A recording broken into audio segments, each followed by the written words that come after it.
Well, Network Rail are hoping to put their message across today in as positive way as possible by putting on all these activities. But of course, they also really want to warn the youngsters of the dangers of playing on the railway line. And somebody who knows a lot about that is Paul MacDonald, who joins me now. Paul, just talk us through what happened to you.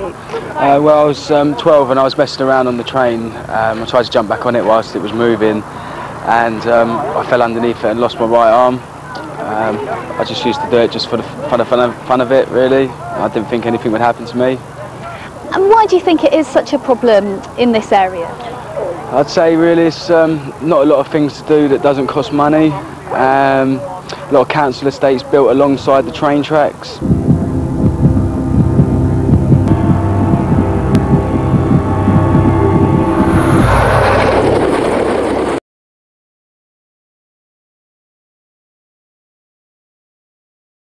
Now, as a child, my first guest, Paul, was involved in some shocking behaviour which resulted, tragically, in the loss of a limb. Today, he's here to tell the tale of what could have easily been fatal. Let's meet him. Brave guy. Paul is on the Jeremy Kyle Show.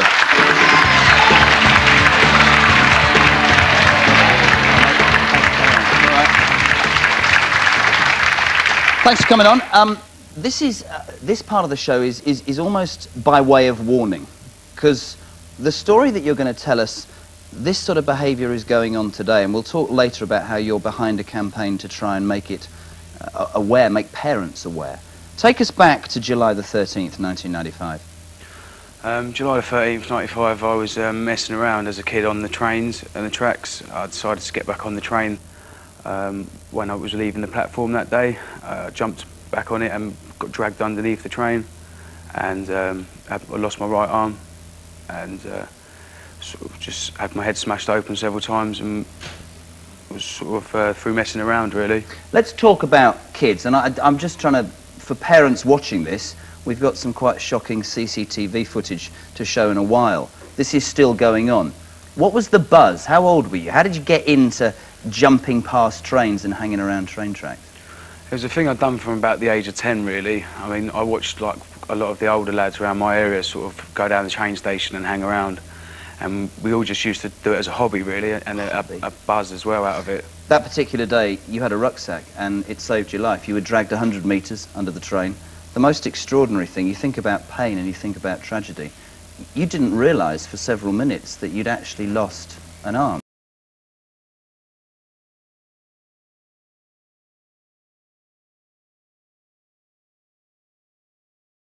Join us for tonight's Inside Out.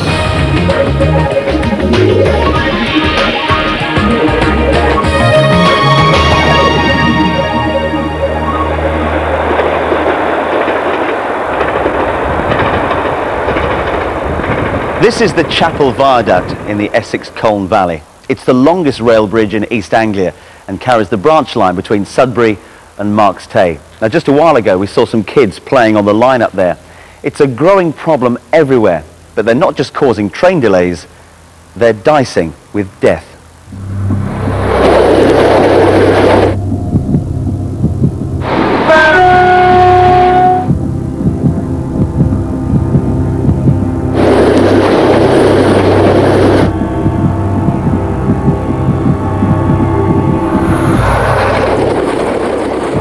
Railway crime is a big and growing problem. In the east, Essex is the worst hotspot, with 4 to 5 incidents reported every day. The biggest offenders are young people playing on the tracks. The problem is particularly bad during the school holidays, when some youngsters feel that the railways are an exciting place to play. But their games are far from innocent.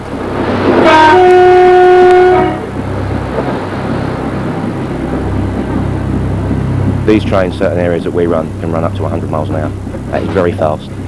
You haven't got any reaction time. If you are walking with your back to the train and you hear something coming 9 times out of 10, by the time you've actually seen what it is, it will either hit you or you haven't got hardly any chance to get out of the line.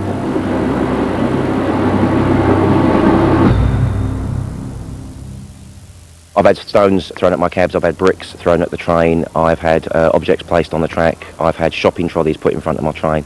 Chris Norris has seen plenty of incidents like this in his 6 years as a driver, but the worst thing of all happened just a few months ago, when a man jumped onto the line in front of him and he was killed.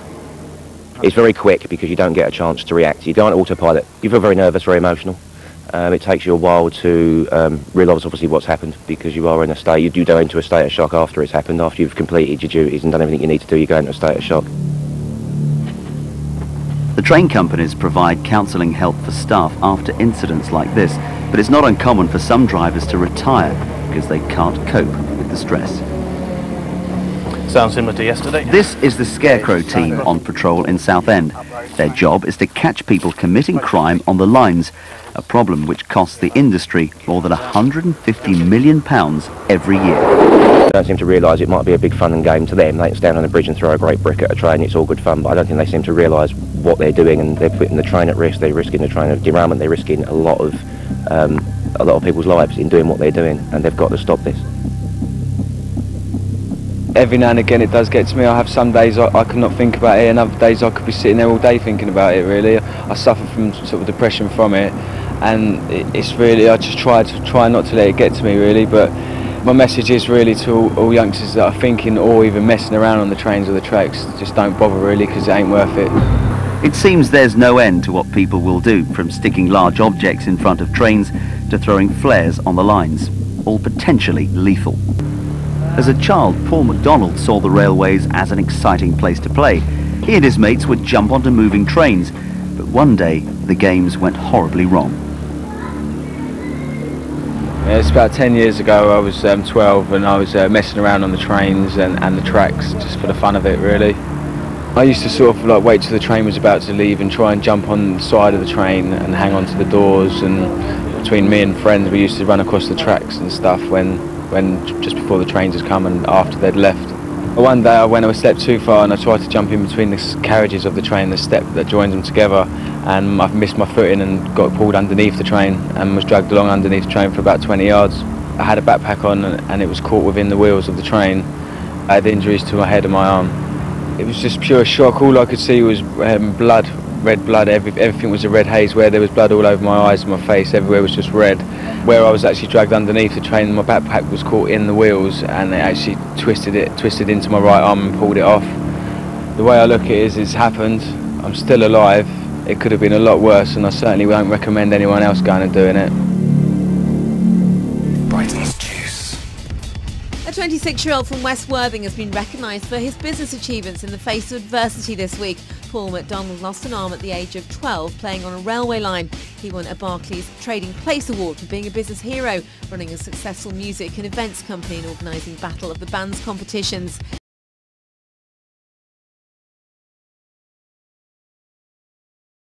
And last but not least, we've got third time lucky, 2006 winners.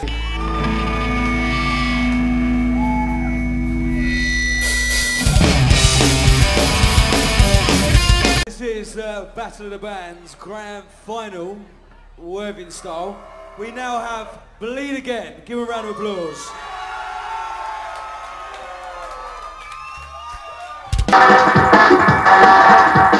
A one-armed DJ. You don't see many of those around, do you?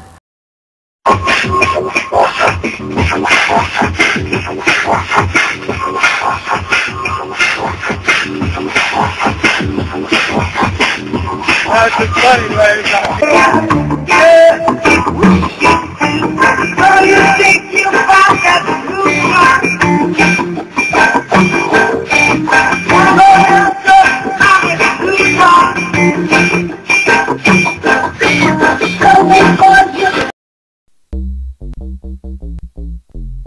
This is the hip-hop dub. Craving tunes and activators coming to get you, get you, get you, get you, get you, get you, get you, get with the flow, get with the flow. We gotta move on to the next stage, move on to the next rage. Yeah, turn over the page. Moving on, we don't need no rage. We just move to another stage. Craving